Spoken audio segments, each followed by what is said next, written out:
Emma, it's 2 p.m. Are you seriously still in bed? David's voice cut through my foggy consciousness like a knife. I struggled to open my eyes, feeling the familiar heaviness that seemed to press me into the mattress. My name is Emma Mitchell, and at 32, I couldn't understand why I was always so exhausted. I'm getting up, I mumbled, fighting against the overwhelming urge to close my eyes again. David stood in the doorway, his face twisted with frustration and something else, disappointment. "This is getting ridiculous," he said, yanking open the curtains. Sunlight flooded the room, making me wince. "You've slept through another meeting. Your boss called me again. Do you even care about your job anymore?" I did care. I cared so much it hurt. But no matter how many alarms I set, no matter how many cups of coffee I drank, I couldn't seem to stay awake. The exhaustion wasn't just physical. It was bone deep, all-consuming, and nothing seemed to help. "I'm trying, David," I whispered, finally managing to sit up. The room spun slightly, and I gripped the edge of the bed to steady myself. "Something's wrong. This isn't normal tiredness." He scoffed, a sound I'd become painfully familiar with over the past year. "What's wrong is that you stay up late watching Netflix and then act surprised when you can't wake up. You're just lazy, Emma. Everyone gets tired, but the rest of us manage to be functional adults." The words stung, but they weren't new. Over the past year, as my condition had worsened, David's patience had eroded. Gone was the supportive husband who used to bring me tea when I wasn't feeling well. In his place was this frustrated, angry man who seemed convinced I was choosing to ruin my life, and by extension his. "I'm going to see a doctor," I said, reaching for my phone. "There has to be an explanation." "Another doctor?" David threw his hands up in exasperation. "We've already wasted thousands on blood tests and vitamins. They all say the same thing. You're perfectly healthy. You just need to get your act together." But the doctors hadn't all said the same thing. The last one, Dr. Carter, had mentioned something about a sleep study. She'd seemed concerned when I described how I could sleep for 14 hours and still wake up exhausted. How I'd experienced episodes of sudden muscle weakness when laughing or feeling strong emotions. "Dr. Carter referred me to a sleep specialist," I said, showing him the appointment confirmation on my phone. "The consultation is next week." David grabbed the phone from my hand, scanning the details. His expression darkened. $2,000 for someone to watch you sleep? Absolutely not. We can't keep throwing money away on your hypochondria. "It's my money," I said quietly, a spark of defiance cutting through the fog. "From my personal savings. Money you should be contributing to our future. We're supposed to be saving for a house, remember? Or has your constant sleeping made you forget about our plans too?"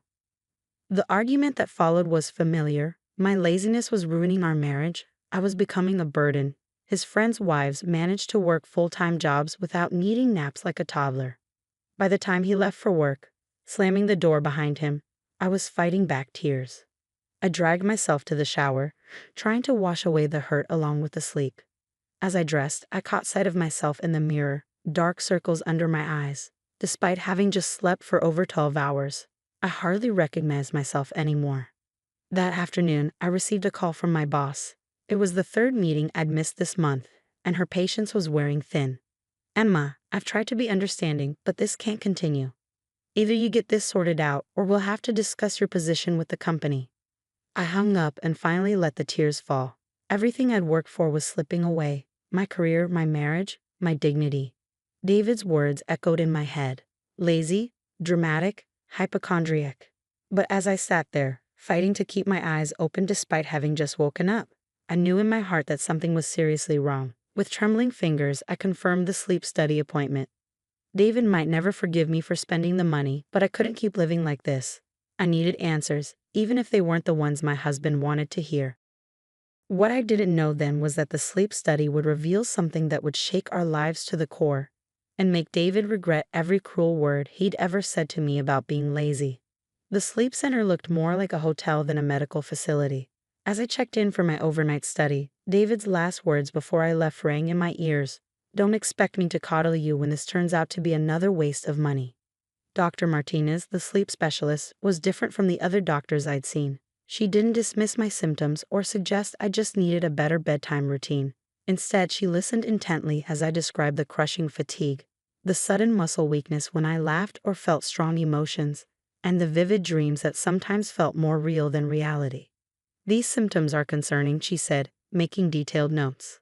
Especially the muscle weakness. You mentioned it happens with strong emotions. I nodded, remembering the incident at my niece's birthday party when I collapsed while laughing, much to David's embarrassment. He half carried, half dragged me to the car, lecturing me about making the scene. We're going to do a comprehensive study tonight, Dr. Martinez explained.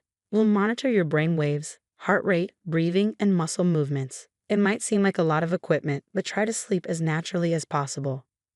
As the technician attached the various sensors to my head and body, I felt a mix of hope and fear. What if David was right? What if they found nothing wrong with me? The night passed in fragments of consciousness. I remembered the technician's voice through the intercom, asking me to sleep on my back, then my side. I remembered the vivid dreams that always plagued me, and the strange sensation of being awake and asleep at the same time. The next morning, instead of sending me home with a wait for our call, Dr. Martinez asked me to stay for an additional test called the Multiple Sleep Latency Test, and it's LPT. We need to measure how quickly you fall asleep during the day, she explained. Every 2 hours, you'll have the opportunity to nap while we monitor you. By late afternoon, I was exhausted from the repeated nap tests, but Dr. Martinez's expression had changed from professional interest to intense concern. She asked me to come to her office, where she pulled up several graphs on her computer screen. Emma, she began, her voice gentle but serious, your sleep study results are quite significant. During the night, we observed several abnormalities in your sleep architecture, including something called sleep onset REM periods. And during today's nap tests, you fell asleep in an average of less than 3 minutes. My heart began to race. What does that mean? Combined with your symptoms, these results strongly indicate narcolepsy with cataplexy. The muscle weakness you experience with emotions, that's cataplexy, and it's a hallmark sign of type 1 narcolepsy. The word hit me like a physical blow. Narcolepsy, a real neurological condition. Not laziness, not attention-seeking, not poor sleep habits. It's a chronic neurological disorder, Dr. Martinez continued, caused by the brain's inability to regulate sleep-wake cycles normally. Your brain lacks a chemical called hypocretin, which helps maintain wakefulness. This isn't your fault, Emma, and it's certainly not a choice. Tears rolled down my cheeks as years of guilt and self-doubt began to lift. Can you write this down? My husband, he needs to see this. Dr. Martinez nodded, printing out the test results and a detailed explanation of narcolepsy. This condition is often misunderstood. Many patients go years without proper diagnosis, being blamed for symptoms they can't control. But now that we know what we're dealing with, we can start treatment. She prescribed medication and discussed lifestyle adjustments, but I was barely listening. All I could think about was showing these results to David, proving that I wasn't lazy or making excuses. When I got home, David was waiting, his expression already skeptical. Well, what's the verdict on your expensive nap? Without a word, I handed him the folder of test results. He began reading, his dismissive expression slowly morphing into confusion, then shock. Narcolepsy. His voice cracked. But that's a real condition. Yes, I said quietly. A real neurological condition that I've been trying to tell you about while you called me lazy and dramatic. His face paled as he continued reading Dr. Martinez's detailed explanation, especially the part about narcolepsy being a chronic disability. When he reached the section about cataplexy and how it was triggered by emotional responses, I saw his hands begin to shake. All those times, he whispered, when you collapsed while laughing or got weak when you were upset. I thought you were being dramatic. I told everyone you were doing it for attention. The realization of how he treated me seemed to hit him all at once. He looked up at me, his eyes filling with tears, but I wasn't ready for his apology. Not yet. I need to rest, I said, turning toward the bedroom. The testing was exhausting. We can talk more tomorrow. As I closed the door, I heard him sink into a chair, the papers rustling as he continued reading. The sound of his quiet sobbing followed me into sleep, but for the first time in years, I drifted off without feeling guilty about needing to rest. The weeks following my diagnosis brought changes I never expected. David's transformation from skeptic to advocate was dramatic, but it didn't immediately heal the wounds his years of doubt had created. One morning, I found him at the kitchen table, surrounded by printouts about narcolepsy, his eyes red from lack of sleep. I've been researching all night, he said, his voice rough. Why didn't any of the other doctors catch this? How could I have been so blind? I poured myself a cup of coffee, part of my new strictly regulated medication and sleep schedule. It wouldn't have mattered if they had, I replied. You were convinced I was making excuses. His face crumpled. Emma, I don't know how to fix this. Every time I see you take your medication, I remember all the horrible things I said. Every time you need to take a scheduled nap, I remember how I told my family you were just lazy. The medication Dr. Martinez prescribed was helping. I could stay awake for longer periods, and the cataplexy attacks were less frequent. But it wasn't a cure. Narcolepsy would be part of my life forever. You know what the worst part was? I said, sitting across from him. It wasn't just the insults or the accusations. It was the loneliness. When I needed my partner most, you became my biggest critic. David reached for my hand, but I pulled away. I need time, I said. I'm still processing everything. Not just the diagnosis, but the years of emotional damage that came before it. He nodded, understanding finally reflecting in his eyes. What can I do? Start by telling everyone the truth, I said. All those people you told I was lazy or seeking attention, they need to know the real story. That afternoon, David made a public post on social media. He detailed my diagnosis, but more importantly, he acknowledged his own role in making my struggle harder.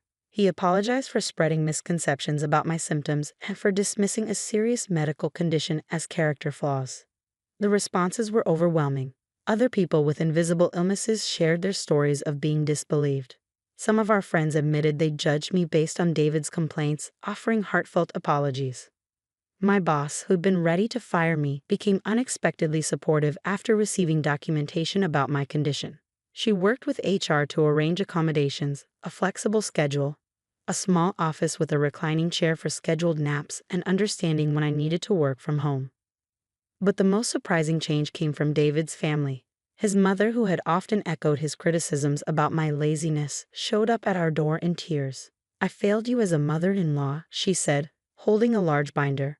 I should have supported you, not judged you.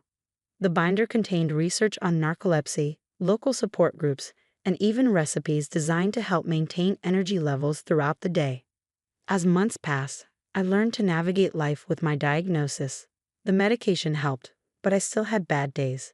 The difference was that now, instead of criticism, I had support. David attended every doctor's appointment, took notes, and asked questions. He downloaded apps to track my medication schedule and made sure our social events aligned with my energy levels. But most importantly, he listened when I talked about how his past behavior had affected me. I need you to understand something, I told him during one of our many conversations about the past.